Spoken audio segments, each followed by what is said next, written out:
Speaking to you now from Abercragan in the Avon Valley is professional boxer Geraint Goodridge. Geraint, I understand you've got a fight coming up. Before we talk about that, could you just tell us your experience of your professional debut, which took place a few months ago?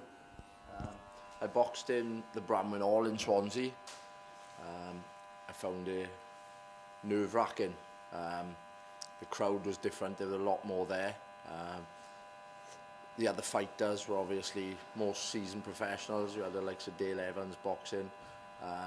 So for me to jump in into my first fight, there was a lot of pressure on, and it told, I think, really through the fight. I didn't box the best. It took me a while to get going. Got involved in a bit of a scrap. The guy was a lot taller and sort of dragged me into a scrap and made it really difficult. He was an awkward southpaw, but I managed to get through it, get the win, and I'm just happy then to go on from there. Did it feel a bit unusual for you without having the vest? Like that you'd wear in the amateurs, or wasn't it make a difference? Yeah, I preferred it really. It was, I know it might sound silly, but it felt like a bit lighter the ring. And yeah, I really enjoyed that. Boxing without the vest on. Yeah, it was good. And since your pro debut, you also had one other fight, which was a very much a short notice affair. You travelled to Bristol for a fight against a home fighter. Can you just tell us about that? Yeah, well, we agreed when I went up with Jamie Arthur that I'd stay fit and always ready for a fight. Same as I am now, really. I'm up to full fitness and willing to take fights as they come in, What happened, we had a phone call on the Wednesday afternoon. Chris Sanagar was looking for a fighter to go up and box a boy called Nathan Oulton on the Friday night. So Jamie phoned me, asked me, am I up for the fight? I said yes. We went up and I managed to, it was harder going away, I felt. There was a lot less pressure. Because the crowd sort of, I didn't have to perform in front of anyone then. It was his crowd, and I went up and managed to get the win. I pushed on in the third round, took the fight to him, and basically, I nearly stopped him in the third round. He managed to get back to the stool, and in the fourth round then he sort of stayed away, and the judges seen that I'd done enough to get the win. And boxing is notoriously bad for fighters who are fighting away from home not getting the decision. Did you think you were going to get stitched up, or were you confident the judges were going to give it your way? In the fight, the third round, what had happened, I didn't think there was no real way that I could have lost the fight. It was one of them fights where you got out and thought the decision was yours because I got the pressure on, and I worked really hard, tirelessly, right through the fight. So I did have that in the back of my mind, that going away maybe swing in his favour, but then I just done enough to make sure that I bring the win back home with me. I'm looking to progress in boxing. Obviously the ring experience was one. To go away from home, I believe that some fighters are protected with a record. They just fight at home, and the record goes up to 6-0 with fighting boys on the home show. So I want to do it a different way. A fight's a fight for me. I'm willing to go away or fight at home when everyone comes in. That's why I haven't got a long future in the sport, because I started late. So I'm just trying to get as many bouts in as I can now. Obviously, hopefully keep getting the wins, whether they're away or home, and then push on for the title, which is what I set out to do at the start, really. That's been a dream of mine. Within Chris Ware's place. Chris done that. I texted him before he boxed against Frankie Borg, wishing him all the best and saying if I could ever achieve half as much as Chris had, that'd be more than exceptional to what I've done. So to follow and win a Welsh title would be, anything else would just be magic. I understand you've got a fight coming up in Swansea in 21st of October? Yeah, Yep. It's in Swansea LC2. As I say, I'm on full fitness now. I think it's 3 weeks away. I'm not sure who it's against. I think it's a 6-rounder because we're building up the rounds for a title shot.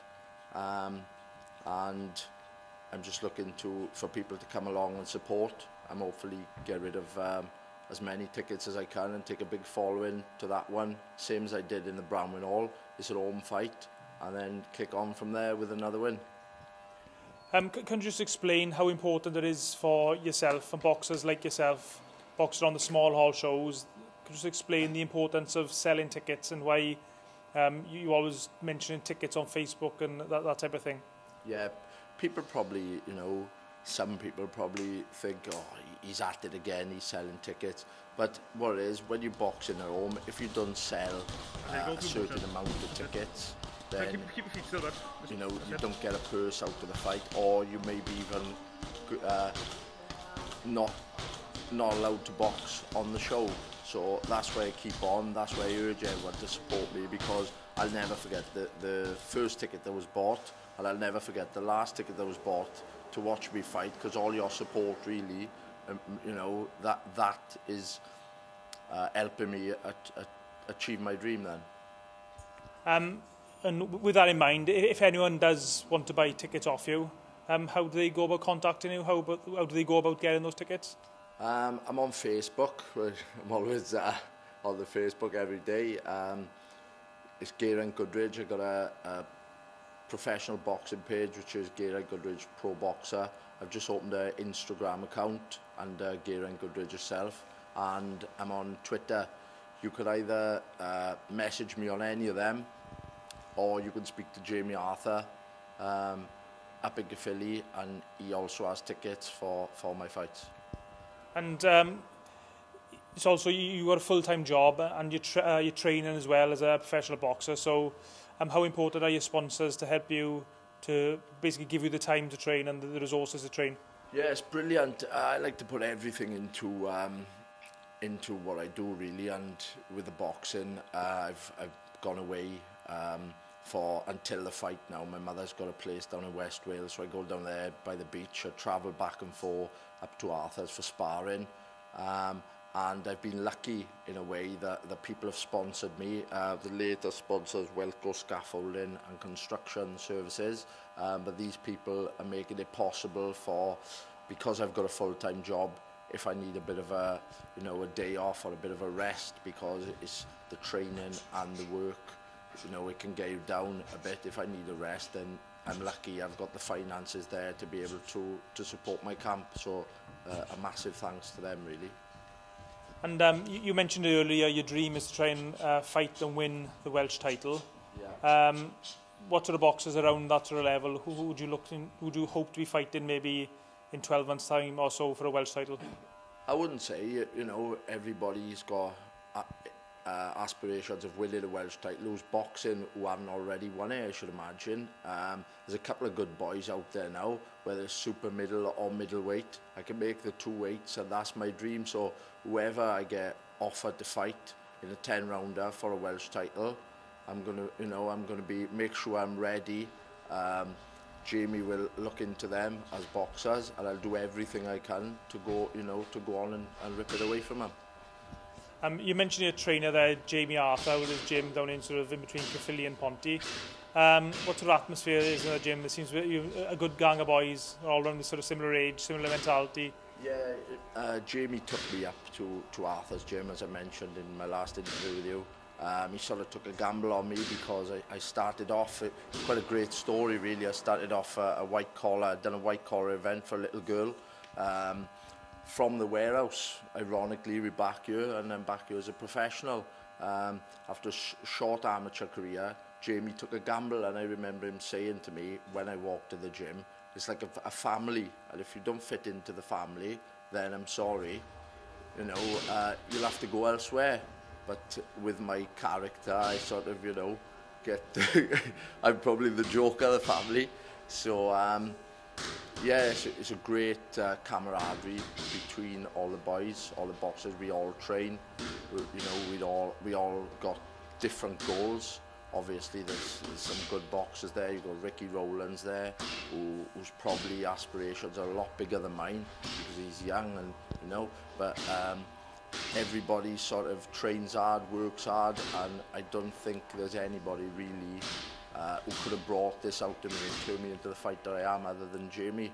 You know, we're like best friends.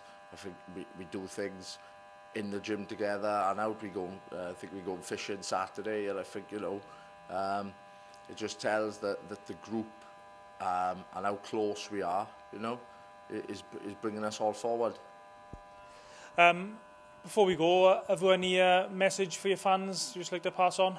Yeah, Brilliant. Thanks for, like I said in the interview, the first person who bought a ticket, I'll never forget. Everybody who buys a ticket, everybody who can't be at the fights, and wishes me all the best, you know. Everybody who's following. The following's getting bigger now, and just keep following, you know. If you see me about, have a chat, and, you know, I'm willing to help anybody, and thanks a lot for all your support.